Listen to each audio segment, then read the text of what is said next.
Welcome to Out with Dan, the podcast that spotlights and examines the voices of LGBTQ+ authors, characters, and our allies.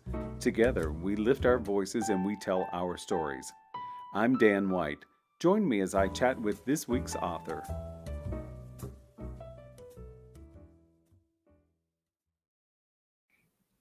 Hello and welcome back to Out with Dan. Today I'm excited to talk to Nathan Burgoine about Upon the Midnight Queer. Welcome, Nathan. Thank you for having me. Oh, this is such an honor. Nathan's first novel, Light, was a Lambda Literary Award finalist, and his first young adult novel, Exit Plans for Teenage Freaks, was a Pre-Aurora Award finalist. Those are some pretty good stats there, Nathan. I like that. I'm very good at being a finalist. Oh, you know, all of Hollywood says, oh, I was nominated. That's all I need. And I'm like, oh, my gosh, who is writing these jokes in Hollywood? Everyone wants to be a winner. Yep. Oh, so I happened upon Nathan's book. Here is that beautiful cover again. By something you had posted online, I believe, on Twitter. And so I was intrigued by the title, so I ordered it. And it is a collection of short stories about Christmas tales. Is that correct? Yeah, I basically took as many Christmas stories as I could find and just retold them, but through a queer lens, sort of putting us back in, because I firmly believe we were there all along, but putting us back into the story. I agree. And I think, you know, as with a lot of things in life, lots of things get whitewashed, no matter what those things are. But I think there are lots of opportunities, if you look at Christmas stories, that we certainly have always been present there. I think we've just been whitewashed a little too often. I mean, we're both of an age that you, I'm sure, can also recall how many obituaries we were written out of, for example. So, you know, historians in history tends to do a very terrible job at telling it the way it actually was when it's people like us. But yes. Absolutely. Absolutely. So let's dive into a couple of the stories. And this morning I'm having eyeglass challenges, so I'm having to look at my notes up close. So let's talk about Not the Marrying Kind. And I'm going to give you a little bit of what I saw in it and how it sort of related to me. This interview is going to go a little different because I'm going to insert myself in several times during the interview. Fine. So when I was a wee child, we had some Currier and Ives placemats for the dining room table. And Not the Marrying Kind gave me all the Currier and Ives feels I could possibly get. Will you give the audience an overview of what that particular story is about? Sure. So first of all, I need to shout out to the public domain story that it's based on, which was Kate Douglas Smith Wiggins' The Romance of a Christmas Card. So when I said I was hunting for stories, that was one of the ones I found that was public domain. And I listened to it on audiobook while walking my dog, Max, who's a husky. So I'm out walking him like 4 times a day. I'm going to be completely honest with you. The reason I chose to take this story and retell it queerly was because there is a line in the original version of the story where the two men are on the train seeing each other. They haven't seen each other in years. And literally the line is something like, "Dick," he ejaculated.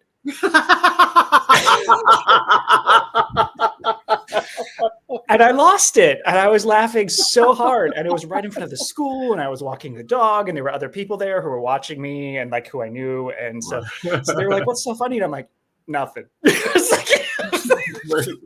We can't share. Not that. But yeah, so the story itself, the original story, is about how a minister's wife pens these 2 Christmas cards. And 2 wayward sort of prodigal sons are brought back to the same hometown, and they end up, you know, having an extremely heteronormative Christmas happy ending. And the entire time I was listening to it, though, I couldn't help but think like they never they give you kind of the reason these 2 boys run away from this town in the first place, but it's not particularly scandalous, and they never, and like the author, she's very clever. She leaves a lot of it up to your imagination. So I was like, you know, what if the reason they left was queerness? And, you know, now they're coming back, and I left the same sort of mechanics in the story of these Christmas cards, sort of bringing them back. But yeah, I literally wanted to take that sort of Currier and Ives postcard feel that you mentioned, and Christmas card feel, and just, I'm like, yeah, but pretty much everyone's queer. Well, and you were so subtle in that, in so many ways. I think there was, for this collection of short stories, there was a great deal of gentleness, which was, I'm not sure it's exactly what I expected, but it was something that I thought came across in so many of the stories, a lovely gentleness to it, which I think is a nice thing to say. We're accustomed. Well, I read a lot of murder mystery, so there's usually a lot of blood and a lot of violence. So for me, if you hit me over the head with something, it doesn't bother me. Yet I felt there really was a sweet gentleness to it that I found to be very, very relaxing and a wonderful way to tell Christmas stories. Yeah, I mean, so I am an imbiber of the Hallmark Christmas movie style stories at Christmas time. Part of that is I did 20 years in retail, and like the amount of brain power it takes to watch a candy cane movie is not very much. But again, we're not really there in those. It's starting to change now. There's a few now, and that's great. There can be more, please. But I love that vibe of just the coziness of it all. And I didn't want to shy away from reality either, which I also struggle with, especially if I'm reading something historical. I get annoyed when the characters, or contemporary, frankly, don't consider basic safety, things like that. But yeah, the gentleness was definitely on purpose. I certainly didn't want to make anyone feel fraught with a holiday story. Well, and I think that's understandable. I think that's what we sell at Christmas anyway. We sell family and, dare I say, family values, but we share love. We share all these things that we believe is propelling us in the right direction. And I think gentleness is one of the things that go along with the holiday, unless there's only one Cabbage Patch doll, and then all hell breaks. Yeah. As I said, I worked retail for 20 years. Oh, bless you. Goodness bless you. That's enough for anyone. Trust me. I'm like, Yes. wow. So in that particular story too, we see you don't shy away from illness, which is another lovely thing, because unfortunately illness does exist in this world, and it gives you, in this particular story, it propels the story along, and we don't know from the beginning of the story how it's going to unfold. So we see all different layers of the onion, especially in that story. I found so many different things to love. I'm going to quote one thing. So when one of the characters says he feels like it's retribution, his sister says, well, perhaps it's compensation. And that just brought me to tears, because it was like there was something. There's that closeness that some siblings have where they instinctively know what's going on with the other one. And I thought you really finessed that nicely. Thank you. Yeah. So one of the things I was desperately trying to do with that story on purpose was, like you mentioned, family. So I'm a huge believer and proponent in chosen family, to the point that sometimes, fairly, I have been critiqued that I've gone too far in the other direction. So that was one of the stories where I really wanted to balance the fact that, like, these two boys, the young men by that point, have family in their lives they care about, as well as these amazing chosen families that are starting to shore them up and sort of help them find their places in the world. So I appreciate that. Thank you. Well, and so in this, and what I'm about to say doesn't give anything away. Boston is sort of looked at as the end of the line for one of the characters, but it turns out that as the story unfolds, Boston has a lot of love in it because of found family. And, we learned that as reading it. It's not something we know from the beginning of the story. It's something that we learn. And it's, it really is evocative of what we consider the holiday story. And it has a lot of strangers on a train feel to it, which I love that movie anyway. So it's not it doesn't follow it, but because there's a train involved, that's what made me think of it. Because honestly, if there are two queers in a movie, strangers on the train is it for sure. Yeah. It's so funny. I didn't realize I was doing it until I think my fourth or fifth story with a train. And someone was like, "Do you like trains?" And I'm like, "Yes." Well, and I do as well. So for me, train travel to me is about I mean, obviously, if it takes too long, it gets boring. But the rocking of the train is sort of like the rocking of a cradle in my mind. It is just so comforting. So, and I do like to take the train. So, well done on the trains. So let's talk a little bit about 5 shillings and 6 pence. Yes. So that one happened by request, actually. So I'm part of different groups, and one of those groups is among a group of authors at a press called Renaissance Press, as well as a group called the Spoonie Authors Network, where those of us with chronic illnesses or disabilities sort of hook arms and help each other out when we can. But they were doing kind of like an advent calendar thing leading up to Christmas, and they were like, would you be willing to write a story? And it was funny because the person who asked me didn't know that I already had this tradition of doing so, because this has been going on for like a decade now. And so it was quite amusing that I said, you'd be like, do you want another one? Because I just posted one. I'm like, oh crap, if we'd known that, we could have given you that day. So I ended up writing another one, which was 5 shillings and 6 pence. And it was because we had just watched, my favorite version of A Christmas Carol is the Alistair Sim version. And we had just watched it, and that lovely scene where proud Bob Cratchit says he's found a situation that's going to let his son earn 5 shillings and 6 pence. He's going to be quite the man. It just stuck in my head as something that would be interesting to explore. And then I used my usual lens of anything queer is also a little bit magic or a little bit other. And so he's got this gift. He can kind of see shades of the future, which is the whole thing of A Christmas Carol, right? But Peter doesn't have the power or the resources that Ebenezer Scrooge does. So for him, he's been sort of facing this down grimly as how far can I push this terrible outcome that I know is coming? And then only to wake up and suddenly everything around him is changing and he doesn't know why, because he's now not the main character of the story that's happening, down the street. And that was a lot of fun. And so it literally was it's one of the few stories in the book that I wrote very quickly, because I had a very short turnaround time. Well, that'll motivate you for sure. Yes.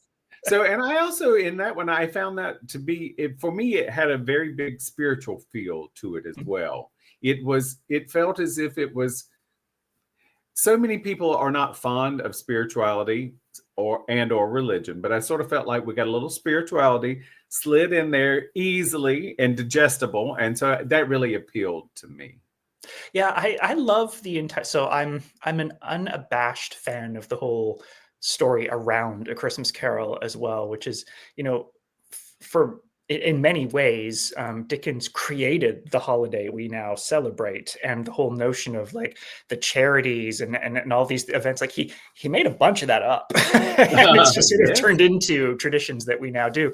And so I love that. And for me, that's anything that's about making your own from the scraps will always be like a central theme in my writing as well. Is like you kind of have to, and it's just such a queer point of view to have. Like, the world isn't designed for us. The traditions aren't designed for us. Like, I remember when I was after same-sex marriage passed in Canada, my husband and I were one of the first people sort of signing up for it, and we realized that like the forms didn't even work for us, because it was like who's going to be the bride, who's going to be the groom, and then when it came down to like planning the wedding, we were like, that whole event's about brides, like the entire scenario. So you get to make up all your own rules. That's one of the best things about being queer. Yeah. Well, and I think there again, something you mentioned earlier with found family, we have to make up our own rules because we have to find our family and we have to bind us together. Some people are lucky enough to have really a supporting nucleus at home growing up, and a lot of people don't. And I mean, it's important to realize how much of that affects us through our lives, and then what do we do with that affectation, and how do we move ourselves forward? And I think that was certainly one of the things that stuck out with the shillings and pence story for me. Yeah. And it's also, I mentioned this a lot. So for fans who followed me here, I apologize. It's coming up again. But we don't inherit a continuance of narrative as queer people for the most part. We have to go find everything, and we don't even know what we don't know. So we're just so randomly born into random families. That finding each other so often involves things like fiction or movies or music. And yeah, That's right. And we don't benefit from what I might call generational wealth, because exactly. for each of us, we start over from scratch. It does. I mean, a parent may recognize their child is on the spectrum, but it's rare that we have several generations in a row. I do know a couple of people that their parents were gay. They didn't know it, but both his parents came out. I was like, oh Oh wow. wow, that must have been unique for sure. Yeah, yeah. It's funny. My husband's sister is also gay and came out before him, and so our experiences were incredibly different because he had proof it was going to be Right. okay. Yes, and with that sort of guidance, you can see which minds to step around and not run into. So Yeah. that's a unique situation to be in for sure. So of all of these, rather than ask you what your favorite is, Okay. which short story has been the most popular amongst readers? Do you know? Um, yes, and I have to admit it surprised me. Okay. I think the most popular one, or the one that's been mentioned the most at least, has been A Day or Two Ago, which was the retelling of Jingle Bells. And I think, and again, I'm judging from reviews or what people have told me, I think because it's the one that's just funny. Like the character is this fop of an artist, an author, and he's basically stuck in a Groundhog Day loop, reliving this one day, trying to figure out what's going on. Well, he's trying to kind of have a meet cute, but Miss Fanny Bright keeps getting in the way, and he's got a brother, and so it just that one seems to really have sparked this year, which I love. And it's funny because I wrote that one in 2020 when the pandemic was at its height, and I was just like, I just want to write something fun. So it's maybe not surprising that right now, with the world the way it is, people are also reacting well to one that's just a little bit more fun than the rest of the Right. stories. Yeah. I That and love when people realize that most of 81 is based on Christmas wrapping. Those are the two things that So I turned 18 in 1981. So I especially enjoyed 81 because I'm like, I feel like I know these people intimately. yes. So Dolph is one of my favorites. Mm. And I love the magicalness and the surrealism of Dolph. So tell the audience a little bit about what Dolph is about. So Dolph, I'm going to give all credit where it's due to Greg Heron, a fellow mystery author. He's wonderful. If you haven't read Greg Heron's books, please go read them. And a conversation we were having, and I think he shared something. He made some comment about how, and I think it's a meme even, like deviation from the norm will be punished unless it's useful. And that's the story of Rudolph, kind of, and so we were back and forthing about it, and it just got into my head that, Rudolph's this queer misfit. Like he doesn't fit. He's not the same as everybody else around him. And over the course of a couple of days, and that was the very first story that I did this to, that I'd sort of took and retold. And so that like 9 years ago, 10 years ago, whenever it was, I posted it just randomly on my blog on the 14th. And I had literally sort of written it over the course of 2 or 3 days. And I was just like, I want to explain how the reindeer get around the world. I want to explain why they have antlers and all this sort of stuff. But I also just wanted it to be like, I wanted to explore the notion that Rudolph really didn't owe these people anything, and that, they kind of treated him terribly, which I kind of softened a little bit, because even in the song, it's only the story, only the other reindeer treat him like crap. So, I worked that in there a little bit too. But mostly I wanted it to be a story where he tries to just celebrate the people who are different, and sort of shine a light on these other people like him who don't fit, who aren't the same. And that doesn't go so well. And then they kind of have to undo, redo. And that felt, because originally I think the ending was that I originally wrote and then changed was going to be him doing what he did, where he basically steals the sleigh and is like, nope, I'm going to go hand out gifts to the misfits. And then I realized that wouldn't fly. Like if suddenly everybody woke up and only the misfits were being celebrated, that would be a disaster. And then I realized I had already built in a way to solve that problem as you read it. So I did. And I don't know. It hit a chord with people. It really struck a chord with people. It's the first time my blog ever went down from traffic. That's never happened since, Wow. actually. Yeah, no, someone shared it. I to this day, I don't actually know who shared it that made it just tip over because the blog crashed. But yeah, and then as the year came around, someone said, well, what story are you doing this year? And that was it. It turned into a tradition. Oh, that's so cool. That's so cool. It's in that story, as I was reading it, I got the exact same thing that you discovered as an author, that when I got to that place where it originally ended, I knew it could not end there, not and do as well.